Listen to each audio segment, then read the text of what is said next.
Kaya saan ka, sir? Sa gabi niyang Laguna, ma'am. Ako, ang layo. Pagka pwede naman pagka malapit, eh, pagka ginusto, malapit lang yan. Ay, May paraan. totoo. May paraan. Basta gusto may paraan.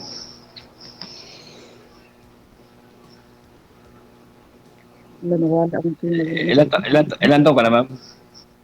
Wala, matanda ng 49. Mas matanda ako sa'yo, 50 ako. Isang taon lang. Hindi. Isang taon lang. Ilan anak mo, ma'am? Tatlo. Sa'yo. Ah, tatlo rin. Dalawang girl, isang boy. Wala, katulad sa akin. Hmm. Kaya nga. Mas, Mat PS. Pakisagado ng ulo mo sir sa screen. Yan, steady po yung kamay ah. Yung una pong nakausap sir, hindi ka nagustuhan? Hindi ka na-type? ma'am, sir, kasi ano yun eh, maraming demand na gusto sa pangyayari sa buhay. Ah, gusto Oo, niya yung... hindi ko kaya yung kanyang mga kahilingan.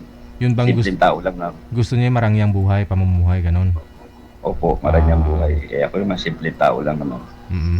Ikaw ma'am, anong hanap mo sa isang lalaki? Naka-big bike ka nga sir eh oh. Tapos eh, simple pa ba yan?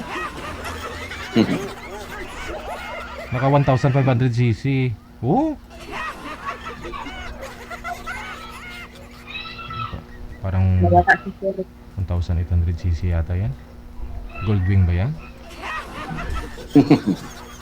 Sana ho kayo sir? Wala ma'am, sir, may tumatawag kasi kaya Uy, pinatay ko. sinong pinatay mo ang tumatawag? Opo, hindi ma'am sir, may natawag sa akin sa kaopisina ko, Oh, kaya pinapatay ko. ayong tawag. Hmm. Wala ko yung tumatawag. Ulit. Maraming thank you, sir. Baka emergency sir, sagutin nyo ho. Hindi mo sir, ano lang yun, may sasabihin lang sa akin, kanina pa namin pinag-usapan ngayon ang tumawag sa akin. May pinahanap lang na papel, na dokumento. Oh, hindi naman, lalaki naman ho yan. Babae po, Babae. secretary namin.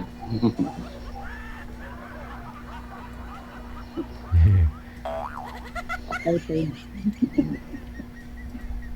Ma'am, saan ka sa Misamis? Sa Tagaluan. At yan, kasi may ano ko dyan, may inaayos ako dyan property sa Ginuog. Ginuog ba yun? Misamis? Sinuob. Ginuog. May inaayos ako dyan pa property. Kaya napunta rin ako dyan sa Misamis. Lang, sir. Aling dito. Bless you. Malayo mo. Mula sa inyo. Nawawala po yung boses mo ma'am, palakas-lakas nga po.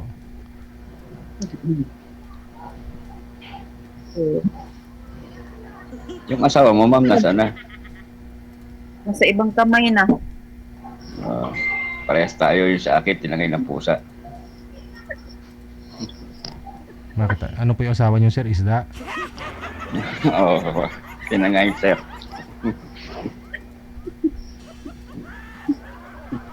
Ang trabaho mo, sir? Ahente po ako ng lupa, nag-opisina ako sa Ortigas, Pasig, sa broker. Bali, head po ako ng Region 4A dito sa Calabarzon. Saan na yung mga anak mo? Nandito po sa akin lahat. Ako lang lahat nagpalaki.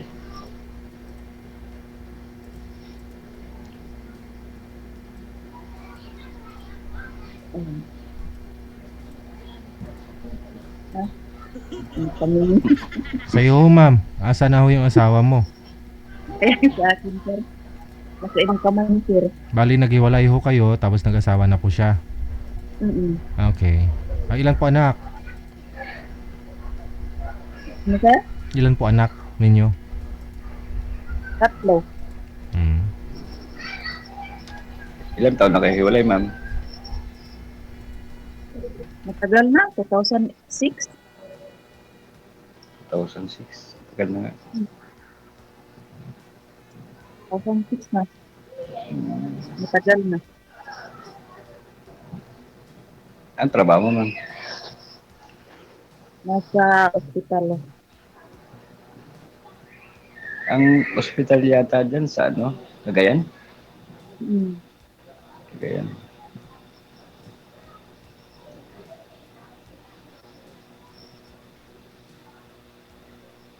Malayo dito sa amin. Malayo nga po dyan, bago ka, ang tagal bago ka makapunta ng Cagayan pag galing ka Misamis. Lalo na Siguro matulis mga, pa. Ano po kayo, mga ma'am? Doktor po kayo, dalawang oras ma'am? at oras. Ladili, sir. Doktor? Nasa Daytari, sir. Nasa Daytari. Oh.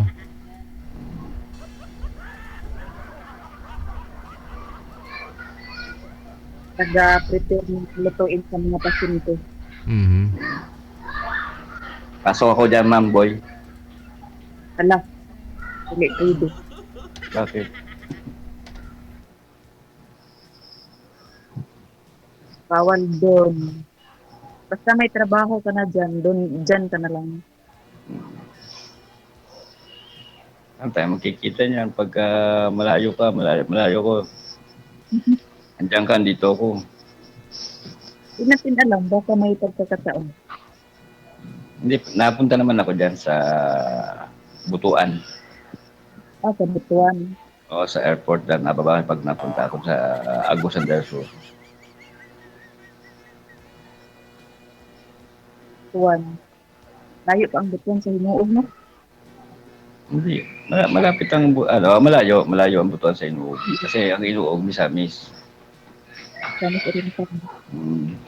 Ang Butuan naman, dyan yung airport sa Butuan. May airport ba sa Butuan? Meron na. Oh?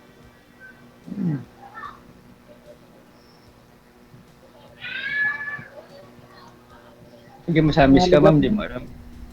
Di mo alam, taga Misamis ka, ma'am, may airport sa Butuan. Tutuan sa Kamunayan. Hindi ko alam. Kasi, trabaho, bahay lang. Napakabait mo naman. Trabaho, bahay, sipag mo.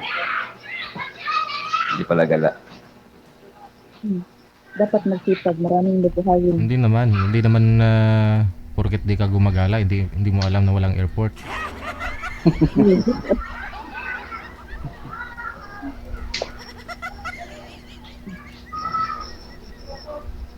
Ang alam ko sa ano lang, sa Lagindingan lang. Gundingan.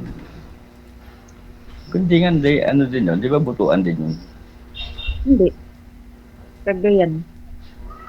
Ay, oo, Cagayan.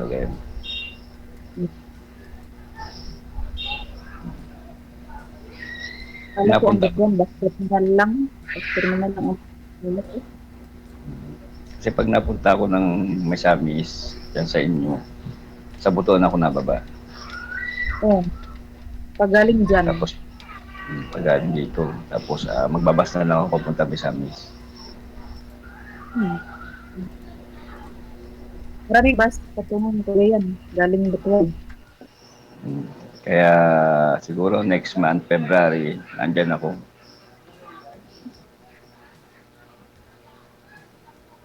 Sa Butuan. Malapit na, isang sakay na lang. Pupunta na sa'yo. Isang sakay. Isang sakay ng bus. Sakay lang. Misamis na.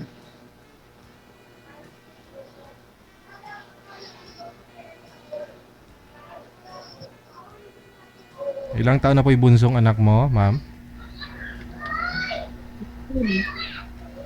Ha? 16 na sir, 16. 16. Pero 2006 pa ho kayong hiwalay. Kasi sir, mataas ang ang karanasan sa buhay. Naghiwalay ho kayo dun sa asawa mo mismo, yung pinakasalan ka. Tapos, nagkaroon ka rin ulit ng boyfriend o ka-live-in. Ano po nangyari, ma'am? Sana ho yun?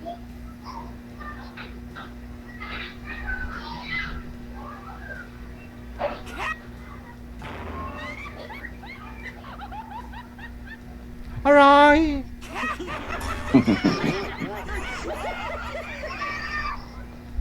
Sige ma'am, huwag mo na ho sagutin ma'am. Basta ho nagka-boyfriend ka ulit at nagkaroon po ng anak sa kanya.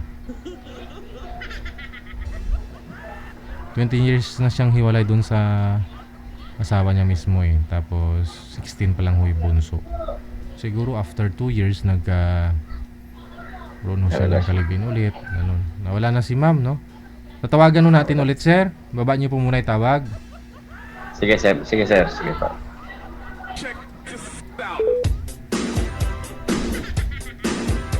Lami kayo. Kaya sumisingit ako sa mga usapan nila para ho maitanong ho, no, yung mga napaka-importanting bagay, yung mga tanong, no, na malaman po ng bawat isa.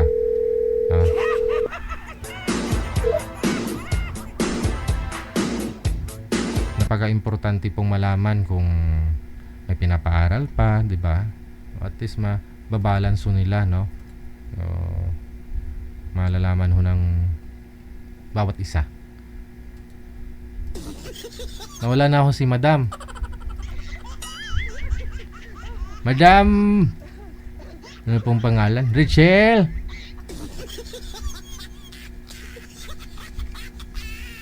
Nawala sila ng signal, manager, no? Pa.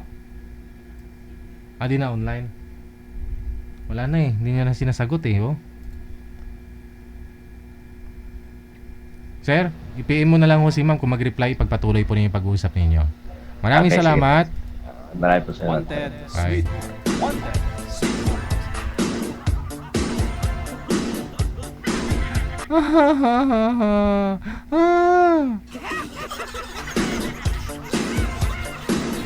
Kaya nagpapaipal pa ako sa mga nag-uusap. Sumisingit ho ako sa usapan nila kapag ho medyo nalalayo na ho ng landas yung pag-uusap.